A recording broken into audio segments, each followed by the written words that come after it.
പിതാവിൻ്റെയും പുത്രൻ്റെയും പരിശുദ്ധാത്മാവിൻ്റെയും നാമത്തിൽ ആമേൻ. പ്രിയപ്പെട്ടവരെ, ഇന്ന് ഡിസംബർ 24 കർത്താവിൻ്റെ പിറവി തിരുനാളിന് തലേ ദിവസം. ഇന്ന് തന്നെ നമ്മൾ ക്രിസ്മസിലാണ്. അതുകൊണ്ട് തന്നെ ക്രിസ്മസിൻ്റെ പ്രാർത്ഥനാശംസകൾ എല്ലാവർക്കും നേരുകയാണ്. നമുക്ക് പ്രാർത്ഥിക്കാം. അമ്മേ, പരിശുദ്ധ അമ്മേ, അമ്മേ പരിശുദ്ധ അമ്മേ, ദൈവമാതാവേ, ദൈവമാതാവേ, അന്ന് അങ്ങ് കൃപാസനത്തിൽ പ്രത്യക്ഷപ്പെട്ട് വരാൻ പോകുന്ന മഹാദുരന്തത്തിൽ നിന്ന് രക്ഷപ്പെടാനും എല്ലാവർക്കും വേണ്ടി പ്രാർത്ഥിക്കുവാനും ആവശ്യപ്പെട്ടിട്ട് 20 വർഷം തികയുന്ന ഈ വേളയിൽ കൃപാസനത്തിലൂടെ ഞങ്ങൾക്കും ഈ ദേശത്തിനും അങ്ങ് മധ്യസ്ഥം തേടി തന്ന എല്ലാ അനുഗ്രഹങ്ങൾക്കും കൃപകൾക്കും ഞങ്ങളിപ്പോൾ ഹൃദയം നിറഞ്ഞ നന്ദി പറയുന്നു.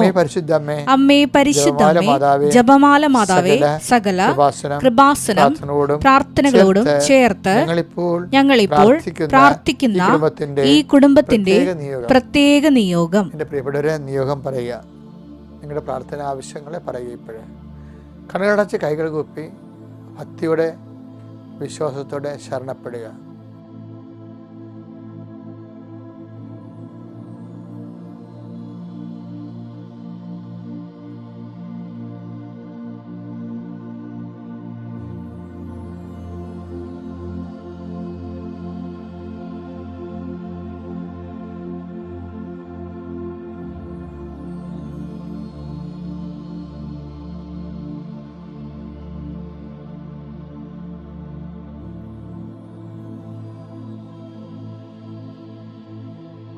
അമ്മയുടെ പ്രത്യക്ഷീകരണത്തിന്റെ ഈ ദ്വാദശക വേളയിൽ ഞങ്ങൾക്ക് സാധിച്ചു തരുവാൻ കനിയണമേ.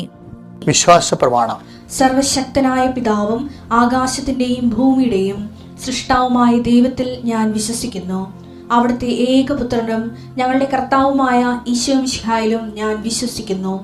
ഈ പുത്രൻ പരിശുദ്ധാത്മാവിനാൽ ഗർഭസ്ഥനായി കന്യകാമറിയത്തിൽ നിന്ന് പിറന്ന് പൊന്തിയോസ് പീലാത്തോസിന്റെ കാലത്ത് പീഡകൾ സഹിച്ച് കുരിശിൽ തറയ്ക്കപ്പെട്ട് മരിച്ച് അടക്കപ്പെട്ട് പാതാളങ്ങളിൽ ഇറങ്ങി മരിച്ചവരുടെ ഇടയിൽ നിന്ന് 3-ാം നാൾ ഉയർത്ത് സ്വർഗത്തിലേക്ക് എഴുന്നള്ളി സർവശക്തിയുള്ള പിതാവായ ദൈവത്തിന്റെ വലതുഭാഗത്തിരിക്കുന്നു.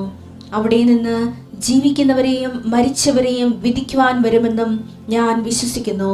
പരിശുദ്ധാത്മാവിലും ഞാൻ വിശ്വസിക്കുന്നു. വിശുദ്ധ കത്തോലിക്കാ സഭയിലും പുണ്യവാന്മാരുടെ ഐക്യത്തിലും പാപങ്ങളുടെ മോചനത്തിലും ശരീരത്തിന്റെ ഉയർപ്പിലും നിത്യമായ ജീവിതത്തിലും ഞാൻ വിശ്വസിക്കുന്നു. ആമേൻ. സ്വർഗ്ഗസ്ഥനായ ഞങ്ങളുടെ പിതാവേ, അങ്ങയുടെ നാമം പൂജിതമാകണമേ. അങ്ങയുടെ രാജ്യം വരണമേ. അങ്ങയുടെ തിരുമനസ് സ്വർഗത്തിലെ പോലെ ഭൂമിയിലും ആകണമേ. അന്നു വേണ്ടുന്ന ആഹാരം ഇന്ന് ഞങ്ങൾക്ക് തരണമേ. ഞങ്ങളോട് തെറ്റ് ചെയ്യുന്നവരോട് ഞങ്ങൾ ക്ഷമിക്കുന്നത് പോലെ ഞങ്ങളുടെ തെറ്റുകൾ ഞങ്ങളോടും ക്ഷമിക്കണമേ. ഞങ്ങളെ പ്രലോഭനത്തിൽ ഉൾപ്പെടുത്തരുതേ, തിന്മയിൽ ഞങ്ങൾ രക്ഷിക്കണമേ. ആമേൻ. നന്മ നിറഞ്ഞ മറിയമേ, സ്വസ്തി. കർത്താവ് അങ്ങയുടെ കൂടെ സ്ത്രീകളിൽ അങ്ങ് അനുഗ്രഹിക്കപ്പെട്ടവളാകുന്നു. അങ്ങയുടെ ഉദരത്തിൻ ഫലമായി ഈശോ അനുഗ്രഹിക്കപ്പെട്ടവനാകുന്നു. പരിശുദ്ധ മറിയമേ, തമ്പുരാന്റെ അമ്മേ, പാപികളായ ഞങ്ങൾക്ക് വേണ്ടി ഇപ്പോഴും ഞങ്ങളുടെ മരണസമയത്തും തമ്പുരാനോട് അപേക്ഷിക്കണമേ. ആമേൻ. പ്രിയപ്പെട്ടവരെ, നമ്മളിന്ന് പ്രാർത്ഥിക്കുകയാണ്. ക്രിസ്മസിൻ്റെ ദിനങ്ങളാണ്. കർത്താവ് നിന്റെ ഉന്നതമായ നാമത്തിന് സ്വസ്ഥം ചെയ്യുന്നു. നിന്റെ പിറവി തിരുനാളിന് വേണ്ടി ഒരുങ്ങുന്ന എല്ലാ കുടുംബങ്ങളെയും, ബന്ധുക്കളെ, സ്വന്തപ്പെട്ടവർ, സഹോദരനെല്ലാം ഞങ്ങളുടെ ഭവനങ്ങളിൽ പല ഭവനങ്ങളിലും വന്നിട്ടുണ്ട്. ചില സമയത്ത് ബന്ധുക്കളൊക്കെ ആയിട്ട് വന്ന് പിരിഞ്ഞു പോകുമ്പോൾ വലിയ ഭാരപ്പെട്ടു പോണത് കാണാം. ചുരുക്കം ചില കുടുംബങ്ങളിലാണ് സന്തോഷിച്ച് പിരിയണത്. അപ്പോൾ അത് എപ്പോഴും ജാഗ്രത വേണ്ടൊരു കാര്യമാണ്. കർത്താവ് ഞങ്ങളുടെ വീടിന് ചുറ്റും തിന്മയുടെ ശക്തി, അഭിപ്രായ വ്യത്യാസത്തിൻ്റെ അന്തരീക്ഷം കർത്താവിൻ്റെ തിരുസന്നിധിയിൽ സമർപ്പിക്കുന്നു. അങ്ങനെ ഉണ്ടാവാതിരിക്കാൻ ഈശോയുടെ നാമത്തിൽ ബന്ധിക്കുന്നു. നീ ഏത് ഭവനത്തിൽ പ്രവേശിക്കും ആ ഭവനം സമാധാനം ആശംസിക്കാൻ അലച്ച കർത്താവെ, നിൻ്റെ നാമത്തിൽ ക്രിസ്മസ് രാവിലെ അങ്ങയുടെ കുടുംബങ്ങളെ ആശീർവദിക്കുന്നു. കർത്താവെ, ആശീർവാദം, കർത്താവെ, സമാധാന ദൂതൻ ആ ഭവനത്തിലുണ്ടെങ്കിൽ നിൻ്റെ സമാധാനം അർഹതയുണ്ടെങ്കിൽ അർഹതയുണ്ടെങ്കിൽ അവർ അനുഭവിക്കുന്ന ഈശോ പറഞ്ഞിട്ടുണ്ട്. കർത്താവെ, അർഹതയില്ലെങ്കിലും ഇന്ന് സമാധാനം വേണം. കർത്താവിൻ്റെ ഒരു നല്ല ദിവസം അസ്വസ്ഥത ഉണ്ടാവരുത്. പല ഭവനെ അതുപോലെ തന്നെ പല വീടുകളിലും സമാധാനം ഉണ്ടാകണം. ഒത്തിരിയേറെ വിഷയങ്ങൾ സാത്താൻ ദേവാലയത്തിലും പോകത്തില്ല. ക്രിസ്മസ് പാപകരമായ കാര്യങ്ങൾക്കും കൂട്ടുകെട്ടുകൾക്കും വേണ്ടി മാത്രം ഉപയോഗിക്കുന്നവരുണ്ട് ഈശോയെ. അതിനുവേണ്ടി കരുതിക്കൂട്ടി പാപം ചെയ്യുന്നതിന് വേണ്ടി കൊപ്പ് കൂട്ടുന്നവരുണ്ട് ക്രിസ്മസ് കാലങ്ങളിൽ. അങ്ങനെ സാത്താൻ വർഷിപ്പുകാരെ വിശ്വാസത്തിൻ്റെ വേഷം കെട്ടി നമ്മുടെ കുടുംബങ്ങളിലെ ബന്ധുക്കളായി സ്വന്തപ്പെട്ടവരായി പലരും കടന്നു വരണത് വിവേചന ബുദ്ധി എടുക്കാൻ കുടുംബക്കാരെ പ്രാർത്ഥിക്കണം. നിങ്ങളുടെ പ്രാർത്ഥന കൊണ്ട് തന്നെ ഇങ്ങനെയുള്ള അശുദ്ധ സാഹചര്യങ്ങളെ ബന്ധിക്കാൻ നിങ്ങൾ കഴിയണം. കർത്താവേ, ഞങ്ങളുടെ ഭവനത്തെ സാത്താൻ സ്പർശിക്കാതിരിക്കണം. സർവോപരി സ്നേഹം വർദ്ധിക്കണം, ധാരണ വർദ്ധിക്കണം, വിശ്വാസം വർദ്ധിക്കണം, പരസ്പരമുള്ള ഐക്യം വർദ്ധിപ്പിക്കണം. കർത്താവെ, എല്ലാത്തിനും സമർപ്പിച്ച് പ്രാർത്ഥിക്കുകയാണ്. നിൻ്റെ കർത്താവ് ഈ ക്രിസ്മസ് ദിവസം തന്നെ കർത്താവ് പല വിഷയങ്ങളിലും സമാധാനം ഇല്ലാത്തവരുണ്ട് ഈശോയെ. സാമ്പത്തിക വിഷയം കൊണ്ട് സമാധാനം ഇല്ലാത്തവരുണ്ട്, കടങ്ങൾ കൊണ്ട് സമാധാനം ഇല്ലാത്തവരുണ്ട്. പലതരത്തിലും അവർക്ക് ക്രിസ്മസ് ആണെങ്കിലും എല്ലാവർക്കും സന്തോഷിക്കുമ്പോഴും സന്തോഷമില്ലാത്തവരുണ്ട്. മക്കളില്ലാത്തതിനെ പേര് സന്തോഷമില്ലാത്തവരുണ്ട്, ജോലി ഇല്ലാത്തതിനെ പേര് സന്തോഷമില്ലാത്തവരുണ്ട്. ഭാര്യ ഭർത്താക്കന്മാർ തമ്മിൽ മാനസികമായിട്ട് അകന്നിരിക്കുന്നത് കൊണ്ടും അല്ലാതെ തന്നെ നാട്ടിലില്ലാത്തത് കൊണ്ടും സന്തോഷമില്ലാത്തവരുണ്ട്. മരണം നടന്നതിൻ്റെ പേരിൽ കുടുംബത്തിൽ ക്രിസ്മസ് ഇല്ലാത്തവരുണ്ട്. അങ്ങനെയുള്ള എല്ലാവരെയും സംബന്ധിച്ച് പ്രാർത്ഥിക്കണം ഈശോയെ. കർത്താവെ, അങ്ങാണ് ഞങ്ങളുടെ സമാധാനം, അങ്ങാണ് ഞങ്ങളുടെ സന്തോഷം, അങ്ങാണ് ഞങ്ങളുടെ ക്രിസ്മസ്. അങ്ങയുടെ സാന്നിധ്യം എവിടെയുണ്ട് അത് അംഗീകരിക്കുന്ന ജീവിതത്തിൽ വരുന്ന വ്യത്യസ്തങ്ങളായ സാഹചര്യങ്ങളെ അങ്ങയുടെ നാമത്തെ സ്വീകരിക്കുമ്പോൾ അങ്ങയെ സ്വീകരിക്കുന്ന പോലെ തന്നെ കർത്താവെ, അമ്മ ഈ ശിശുവിനെ സ്വീകരിച്ചത് ഈശോയുടെ നാമത്തിലാണ്. ഈശോയുടെ നാമത്തിൽ തന്നെയാണ്, ദേവപിതാവിൻ്റെ നാമത്തിലാണ് ശിശുവിനെ സ്വീകരിച്ചത്. അതുകൊണ്ട് തന്നെ ആട്ടിടയന്മാർ വന്നതും ആട്ടിടയന്മാർ സമ്മാനം പോലും തരാതെ പ്രാകൃത വേഷക്കാർ വന്ന് നോക്കിയെന്ന് പോയതും അമ്മയെ ഫീൽ ചെയ്തില്ല. ക്രിസ്മസിൻ്റെ ദിവസം അമ്മയുടെ ജീവിതത്തിൽ സംഭവിച്ചത് ഒരിക്കലും ഒരു സ്ത്രീകളുടെ ജീവിതത്തിൽ സംഭവിക്കാൻ പാടില്ലാത്തതാണ്. ബന്ധുക്കളില്ല, സ്വന്തപ്പെട്ടവരില്ല, വഴിയേറി പ്രസവിച്ച പോലെ കണ്ടുനിന്നവരും പ്രസവം അറിഞ്ഞു വന്നവരും പോലും പ്രാകൃതരാണ്, അവർക്ക് ബന്ധമില്ലാത്തവരാണ്. എങ്കിലും അവരെ കണ്ടുമ്പോൾ അമ്മ ഹൃദയത്തിൽ സംഗ്രഹിച്ചതാണ്. കാര്യം അമ്മ ആ അപരിചിതത്വമെല്ലാം അമ്മ എടുത്തത് പിതാവിൻ്റെ നാമത്തിലാണ്.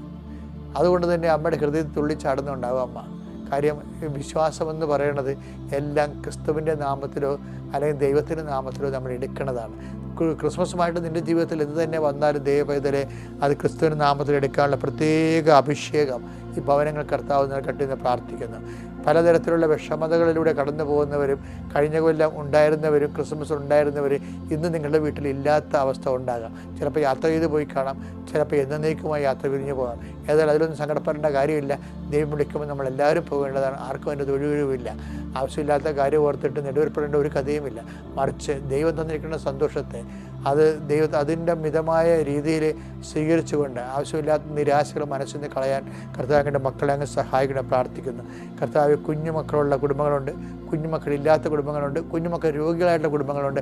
അവിടെ എല്ലാം കർത്താവിൻ്റെ അമ്മ പരിശുദ്ധമ്മ ദൈവമാതാവ് കടന്നു ചെല്ലുകയും കാനായിലെ കല്യാണത്തിൽ എന്നതുപോലെ വളരെ പ്രയാസപ്പെട്ട ഒരു കുടുംബ സാഹചര്യത്തിൽ അമ്മയുടെ സാന്നിധ്യം സന്തോഷമാക്കി മാറ്റിയ പോലെ അമ്മയെ പരിശുദ്ധമ്മ ദൈവമാതാവ് ഈ ക്രിസ്മസിന് അങ്ങയുടെ നാമത്തിൽ മധ്യസ്ഥ പ്രാർത്ഥിക്കുന്ന എല്ലാ കുടുംബങ്ങളിലേക്കും അമ്മ കയറി വരണമെന്ന് പ്രാർത്ഥിക്കുന്നു. എൻ്റെ കർത്താവിൻ്റെ ഉന്നതമായ നാമത്തിൽ സഭയുടെ അധികാരത്തിൽ കുരിശിൻ്റെ അടയാളത്തിൽ ദൈവശക്തിയാൽ നിങ്ങളുടെ വഴികൾ, നിങ്ങളുടെ യാത്രകൾ, നിങ്ങളുടെ സംരംഭങ്ങൾ, നിങ്ങളുടെ സംസാരങ്ങൾ, നിങ്ങളുടെ എല്ലാവിധത്തിലുള്ള ക്രയവിക്രയങ്ങളും നിങ്ങളുടെ കൊടുക്ക വാങ്ങലുകളും ഇടപെടലുകളും എല്ലാം കർത്താവിൻ്റെ നാമത്തെ അനുസരിക്കപ്പെടട്ടെ. നിങ്ങളുടെ യാത്ര ആസ്വദിക്കട്ടെ, നിങ്ങളുടെ വിനോദങ്ങളെ ആസ്വദിക്കട്ടെ, നിങ്ങളുടെ വാഹനങ്ങളെ ആസ്വദിക്കട്ടെ, നിങ്ങളുടെ തീരുമാനങ്ങളെ ആസ്വദിക്കട്ടെ, നിങ്ങളുടെ എല്ലാ ബന്ധുത്വങ്ങളെയും കർത്താവ് ആസ്വദിക്കട്ടെ, നിങ്ങളുടെ ഭക്ഷണങ്ങളെ കർത്താവ് ആസ്വദിക്കട്ടെ, അത് പാകപ്പെടുന്ന സമയത്ത് കർത്താവ് ആസ്വദിക്കട്ടെ, നിങ്ങളുടെ ദേവാലയത്തിലെ ശുശ്രൂഷ കർത്താവ് ആസ്വദിക്കട്ടെ.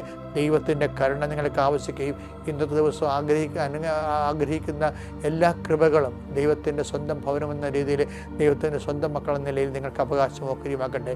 നിത്യം പിതാവും പുത്രനും പരിശുദ്ധാത്മാവായ സർവ്വേശ്വരാ എന്നേക്കും ആമേൻ.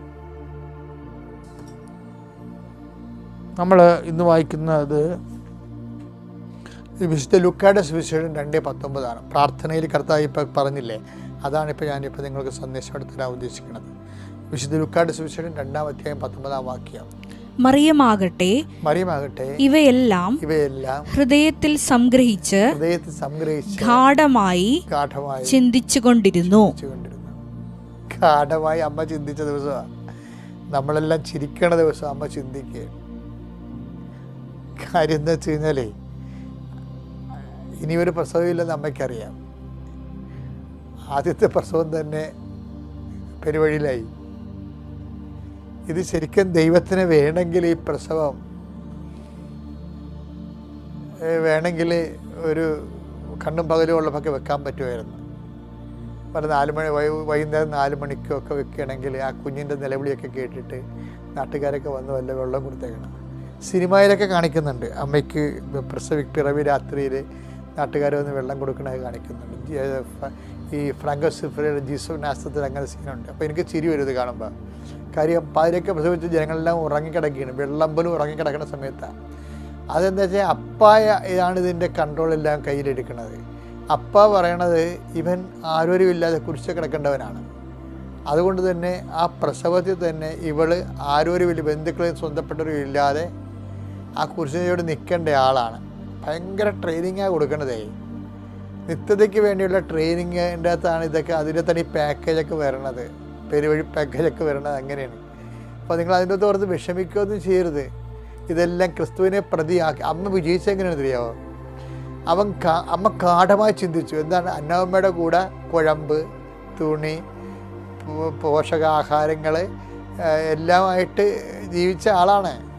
പെട്ടെന്നാണ് ഇടിമിന്നൽ പോലെ, വെള്ളിടി പോലെ കിരണേസ് സീസറിൻ്റെ സെൻസസ് വരണത്. സെൻസസ് വന്നതോടുകൂടി എല്ലാം തകിടം പറഞ്ഞ് കെട്ടുമ്പാണ്ടും എടുത്ത് പോകേണ്ടി വരും. ഇപ്പോൾ ചില ക്രിസ്മസ് ദിവസമൊക്കെ ചിലപ്പോൾ പട്ടാളക്കാരൊക്കെ വിളിച്ചുകൊണ്ട് പോകത്തില്ലേ, യുദ്ധം നടക്കണ കാരണം പെട്ടെന്ന് വിളിക്കുമ്പോൾ ഭയങ്കര സങ്കടമായ ഭവനങ്ങളിൽ. എന്താ കാര്യം? യുദ്ധം നടക്കണ കാരണം പട്ടാളക്കാരെ വിളിക്കാതിരിക്കാൻ പറ്റത്തില്ല അവർക്ക്. പക്ഷേ അവരൊന്ന് ലീവിന് വന്ന് ഒരുങ്ങി നിൽക്കുന്ന സമയത്ത് പെട്ടെന്ന് കൈമോശം വന്നു പോകും. ഇങ്ങനെയുള്ള എല്ലാത്തിനും നമുക്ക് ട്രെയിനിങ് ഉണ്ടാകണം എന്നുള്ള ദൈവത്തിൻ്റെ നിലപാട്. അതായത് ദൈവം നമുക്ക് തരണം. അതുകൊണ്ടാണ് thy will done, thy kingdom come എന്നൊക്കെ പറഞ്ഞ് പ്രാർത്ഥിക്കുമ്പോൾ എന്താ ഉദ്ദേശിക്കുന്നത്? അങ്ങയുടെ നാമം പൂജിതമാകണം, അങ്ങയുടെ രാജ്യം വരണം, അങ്ങയുടെ തിരുമനസ് സ്വർഗത്തിലെ പോലെ ഭൂമിയിലും ആകണം. അപ്പം ദൈവ തിരുമനസ് എന്ന് പറയുന്നത് ഏത് സമയത്ത് കിട്ടിയാലും, അമ്മ സ്വർഗസ്ഥനായ പിതാവ് ശരിക്കും പറഞ്ഞാൽ അനുഭവ പ്രാർത്ഥനയാണ് ദിവസമാണ്. കാര്യം പെട്ടെന്നാണ് സെൻസസ് വരണത്, പോകാതിരിക്കാൻ പറ്റത്തില്ല. ആശുപത്രിൻ്റെ കൂടെ പോകും. പോയി കഴിയുമ്പോൾ എന്താ സംഭവിക്കണത്? ബന്ധുക്കളിൽ നിന്ന് അകറ്റുകയാണ്. നമ്മൾ വായിക്കുന്നില്ലേ, അല്ലയോ രാജ്ഞി ശ്രദ്ധിച്ചാലും സൂക്ഷിച്ച് കേട്ടാലും ബന്ധുജനങ്ങളെ വിസ്മരിക്കുക. Take the word of God. 45-ാം സങ്കീർത്തനം 45-ാം സങ്കീർത്തനം 10-11 തിരുവചനങ്ങൾ. 45-ാം സങ്കീർത്തനം 10-11 തിരുവചനങ്ങൾ. മകളെ കേൾക്കുക, മകളെ കേൾക്കുക, ചെവി ചായ്ച്ച് ശ്രദ്ധിക്കുക, ചെവി ചായ്ച്ച് ശ്രദ്ധിക്കുക. നിന്റെ ജനത്തെയും പിതൃഭവനത്തെയും മറക്കുക. അപ്പോൾ രാജാവ് നിന്റെ സൗന്ദര്യത്തിൽ ആകൃഷ്ടനാകും. അവൻ നിന്റെ നാഥനാണ്, അവനെ വണങ്ങുക. എന്ത് സംഭവിച്ചു കഴിഞ്ഞാൽ മകളെ കേൾക്കുക, ചെവി ചായ്ച്ച് കേൾക്കുക. എന്താണ്? നിന്റെ സ്വന്തം ബന്ധുജനങ്ങളെയും പിതൃജനങ്ങളെയും വിസ്മരിക്കുക. പെട്ടെന്നായിരിക്കും ദൈവം ചിലപ്പോൾ നമ്മളെ ബന്ധുക്കളെ വിസ്മരിക്കാൻ പറയണത്.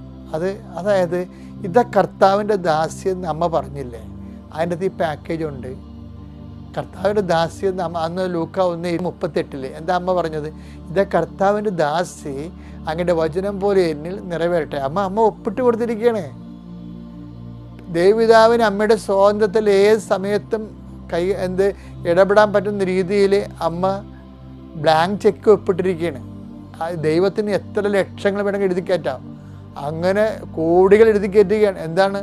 ഒരു സ്ത്രീ പ്രസവിക്കാൻ നിൽക്കുന്ന സമയത്ത് 72 മണിക്കൂർ ബാക്കിയുള്ളപ്പോൾ ഒരു മനുഷ്യന്മാരും ഈ സമയത്ത് വിളിച്ചുകൊണ്ട് വീട്ടിൻ്റെ പുറത്തിറക്കി കൊണ്ടുപോകത്തില്ല. അപ്പോൾ ഇതാ കർത്താവിൻ്റെ ദാസ്യം അമ്മ പറഞ്ഞപ്പോഴേ അമ്മ ഇതെല്ലാം അറിഞ്ഞുകൊണ്ട് തന്നെ പറഞ്ഞതാണ്. അതാണിപ്പോൾ ഗാഢമായിട്ട് ചിന്തിക്കണം എന്ന് പറയുന്നത്. എന്താണ്? അപ്പായോട് അന്ന് പറഞ്ഞതല്ലേ, ഇതാ ഞാൻ ഒരു അടിമപ്പെണ്ണാണെന്ന്. ഇതാ കർത്താവിൻ്റെ ദാസി, ഞാനൊരു അടിമപ്പെണ്ണാണ്, എന്നെ കൊല്ലാം, തിരിനെ തിന്നാം, വെള്ളത്തിൽ കൊണ്ടു വെച്ച് ഞാൻ അവിടെ ഇരിക്കും, വെയിലത്തിൽ കൊണ്ടു വെച്ച് ഞാൻ അവിടെ ഇരിക്കും, എല്ലാം നിൻ്റെ ഇഷ്ടം. അങ്ങനെ കംപ്ലീറ്റ് സമർപ്പിതയായത് കൊണ്ടാണ് അമ്മയെ ഒരു ദാക്ഷിണ്യവും ഇല്ലാതെ ഇറക്കിക്കൊണ്ട് പോകുന്നത്. എന്നിട്ട് എന്ത് ചെയ്ത്? അപ്പായി സെറ്റ് ചെയ്ത് കൊടുത്ത ഒരു സ്ഥലം. അപ്പയ്ക്ക് വേണമെങ്കിൽ ബെത്ലഹേമിൽ രാജകൊട്ടാരം വരെ ഒഴിച്ചു കൊടുക്കാമായിരുന്നു, ഒന്നും കൊടുക്കത്തില്ല. ദൈവം തന്നതിനേക്കാൾ വലിയ അനുഗ്രഹമാണ് ദൈവം തരാത്തത്. അത് ഹൃദയത്തിൽ സംഗ്രഹിക്കാൻ വേണ്ടി മാത്രം കാര്യമുണ്ട്. അത് ഗാഠമായി ചിന്തിക്കാനും കാര്യമുണ്ട്. എൻ്റെ ദൈവ പൈതലെ, നിൻ്റെ ജീവിതത്തിൽ എന്തെങ്കിലും ദൈവം തന്നില്ല എന്നുണ്ടെങ്കിൽ അത് ദൈവഹിതപ്രകാരം നീ എടുക്കുകയാണെങ്കിൽ പരിശുദ്ധ അമ്മയോളം നിന്നെ ദൈവം ഉയർത്തുകയാണെന്ന് ഓർത്തുകൊണ്ട് അതിന് സന്തോഷിക്കാനുള്ള ദിവസമാണ് ഇന്ന്. ദൈവം നിങ്ങൾ അനുഗ്രഹിക്കട്ടെ. Praise the Lord.